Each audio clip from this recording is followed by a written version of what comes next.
నేను 2024 సాక్షిగా ప్రమాణం చేసి చెప్తున్నాను. ఈ 2025లో బట్టలు ఉతకను, గిన్నెలు తోమను, ఇంట్లో వంట కూడా చేయను. కనీసం చీపిరనైతే నా చేత్తో ముట్టుకోను. సంవత్సరం మారుతుంది, క్యాలెండర్ మారుతుంది, నేను కూడా మారిపోతున్నాను.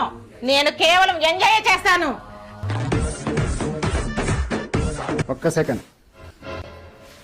నేను 2024 సాక్షిగా ప్రమాణం చేసి చెప్తున్నాను. నేను 2025లో నా భార్యకి బట్టలు కొనివ్వను, బంగారం కొనివ్వను. అంతేకాకుండా బ్యూటీ పార్లర్కి ₹1 కూడా ఇవ్వను. సంవత్సరం మారుతుంది, క్యాలెండర్ మారుతుంది, నేను కూడా మారిపోతున్నాను.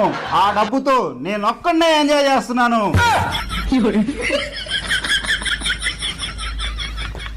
నన్ను పనులు చేస్తానండి, నేను అన్ని